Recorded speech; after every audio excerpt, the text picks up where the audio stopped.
What's up, everybody? It's your favorite one good turn deserves another's favorite nerd, and today we are looking at the Flame Toys model kit of Bumblebee. This is on loan to me from TMReviews. I'll have a link to his channel in the description. You can check him out. I appreciate the opportunity to look at it. A little bit of a funny story regarding this. I'll get to it eventually, but I just wasted a whole bunch of time because of this thing, but I'll explain that. It's 100% my fault. So we're going to talk about this guy. We're going to talk about some of the gimmicks, and some of those gimmicks are disguised as accessories. So it comes with this helicopter bit, right? So it has this piece. These are all on swivels, like the two components here, and then this bit, which is the propeller or the propelling mechanism, is on its own swivel as well, so that articulates. And then up here is the piece where the helicopter goes into. Now obviously this is a bit different than the Prime we looked at last week because the Prime was painted, and this just sort of is more standard out of the box. So it's going to give us an opportunity to have a bit of a different discussion this week, which is nice. But this is the propeller. Obviously you can put that on top. It connects to all three pieces, and then that will spin at the base, so to speak, and then this spins independently as well if you're interested in that. And then I believe these are decals that he placed on himself. Now this connects to Bumblebee using this, which then slides into there, and then you can have this look. I'm not sure why. I don't know what the basis of this is. This isn't the IDW Bumblebee that was kind of in the books when I was reading them, design-wise anyway. I don't care for this really at all. Honestly, I'll back it out a little bit so you can see it. It looks like he's wearing one of them oversized beanie hats or something. I don't know. This isn't for me. I don't like the fact they used a different yellow. I think that's a strange choice. I think it would have been better had it been more cohesive. Obviously, you can maneuver these bits around if that's something that does it for you. But yeah, I don't care for this. I don't like it.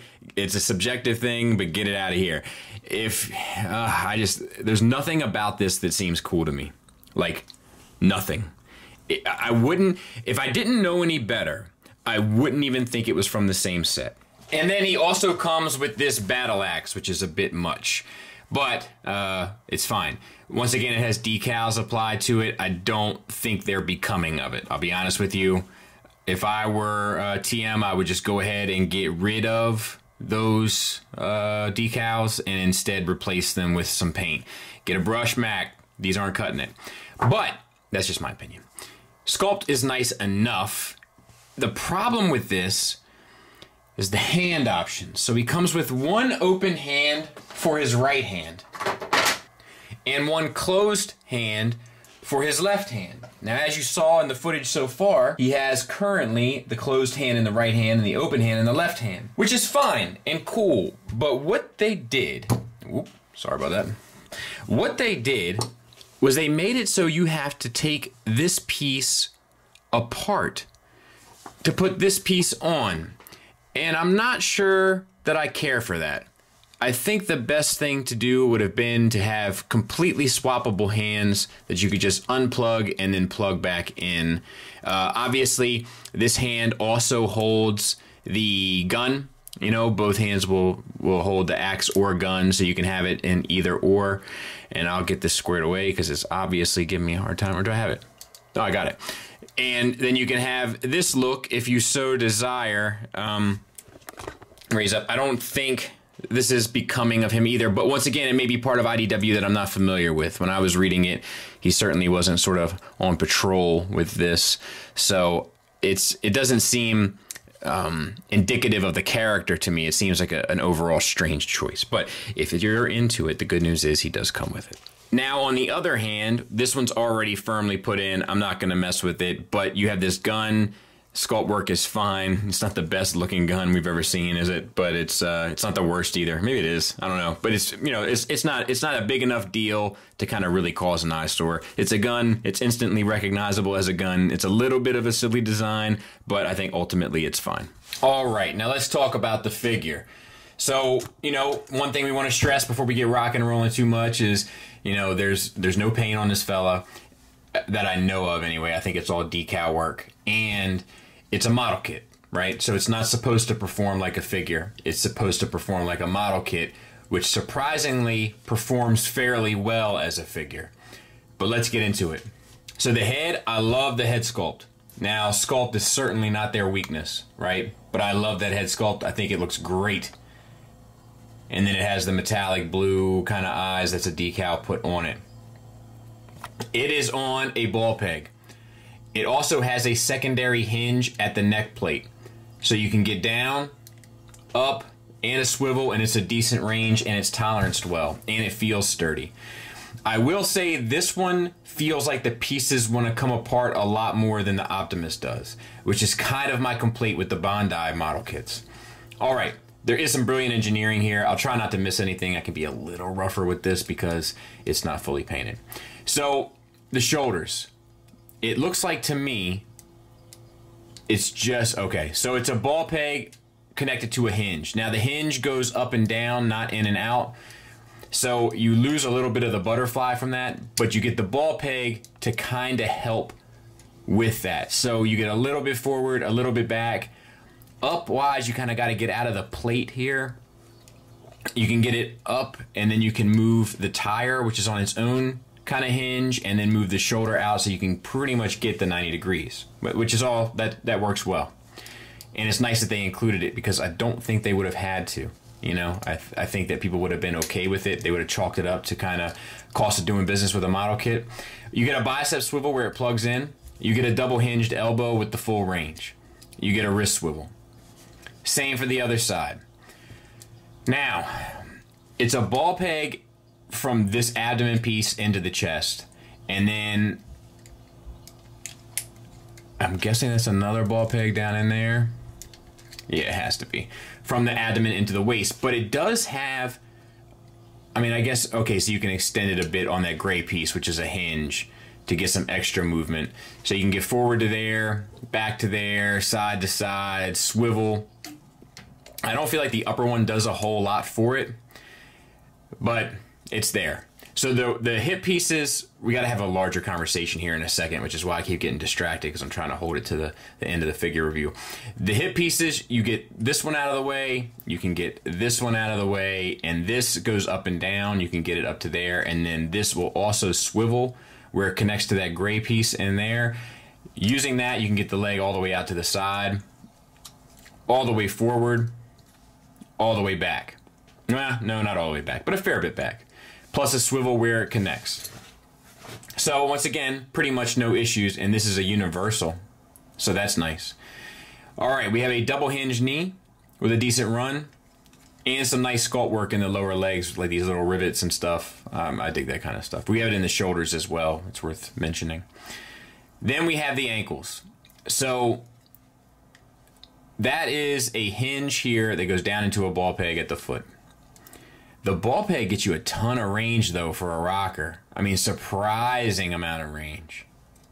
Works quite nicely. And then you get the ankle tilt up to a great range, down to a fair range, and then an additional toe tilt, which is nice. And then all that underneath is sculpted, which is also nice. And then from the back, it's kind of plain Jane, right? So there is, all right, there's certain problems that I don't feel like these model kits or Flame Toys figures should ever have because they don't have to deal with the engineering of the transformation, right? And one of those problems is proportions. And I do feel like the proportions on this guy are a little bit wonky. And it almost has to be a design choice because why else would they do it that way?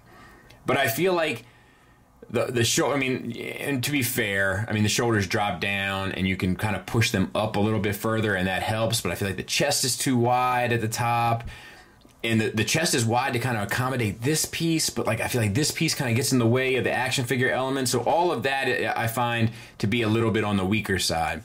And then unless you have the belly part fully collapsed, when the belly part is fully collapsed, I feel like it's disproportionate. When it's extended, I feel like that's more proportionate, but then you get this ugly gap on the inside. So all that stuff kind of bothers me.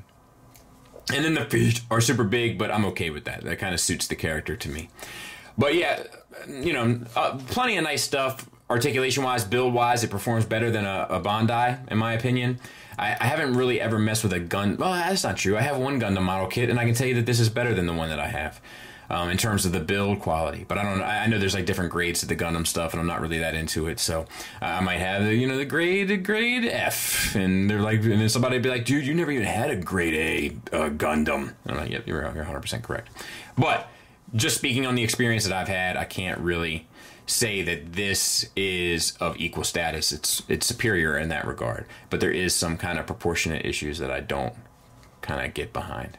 Size comparison wise, there it is with the MPB, an X-Transbots Minibot, and a Masterpiece car. So it's a decent size, you know, larger than you might expect after having seen the Prime. There it is next to the Prime, with a beautiful paint job, I might add. So on one hand, it lets you know what a bit of paint can do. You know, this is a professional paint job, so this is a bit different than what I would do, but you know what I'm saying. Secondly, it goes to show these aren't really meant necessarily to be in scale with one another. I think the figures are. I don't know if these are. These feel like they're just kind of standalone sort of concepts and ideas, which I think is good. I don't think there's any problem with that. And some of them might end up scaling together. I think that's more circumstantial.